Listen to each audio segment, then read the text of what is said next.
my second batch, I'm going to do cheese and chives. Who doesn't love cheese and chives crackers? Again, rolling out as thin as possible. Just added a layer of the cheese and chives seasoning straight over the top. So it's salt and cheese and chives seasoning.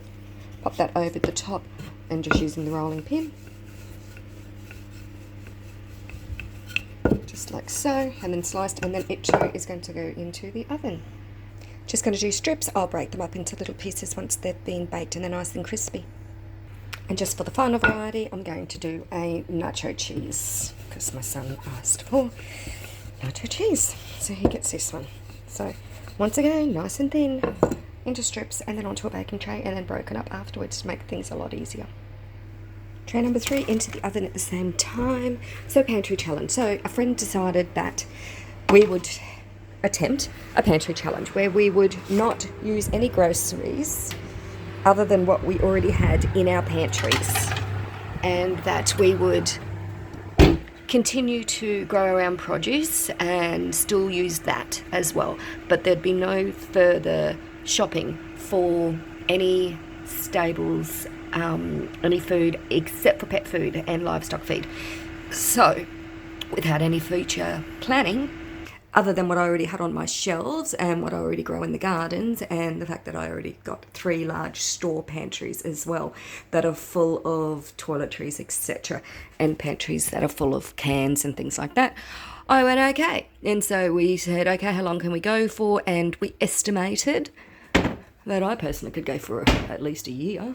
But I don't know whether I've got enough meat for the men in the family to go a year, but my daughter and I definitely could go a year. So the plan is 3 months. If we get to 3 months, we'll extend it to 6.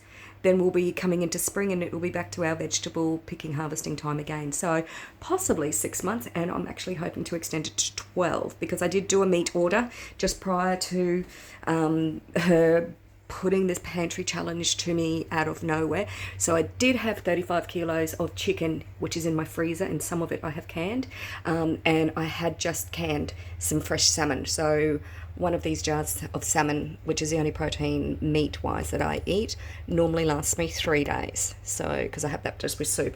So for me, I'm easy, but the family want food meat wise, and so they're carnivores and they like to eat a fair bit of meat, so I'm just making sure that they get enough meat, and there is meat canned here. They're bologneses, which has got beef and pork in it. So okay, back to my crackers, which are cooking away in the oven. Not even 10 minutes later, pull the first 2 trays out. The last tray is just in there baking, nice and crispy.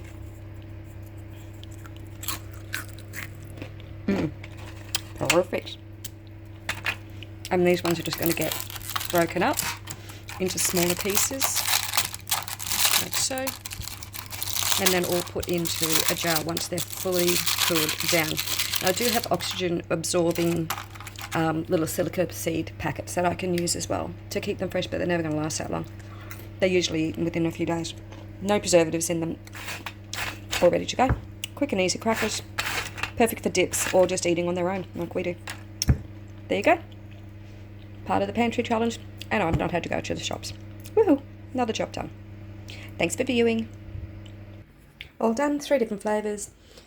The bagels, the onion and chives, and the nachos, which are not even going to go into a jar because I'm going to grab a jar of salsa off the shelf, and that can be my son's snack while he's playing his computer games on his day off. Okay, easy. Certainly cheaper and easier than heading to the stores, and once again continue to use all the products that I already had in my pantry. Win-win. Okay, thanks for joining me. Bye now.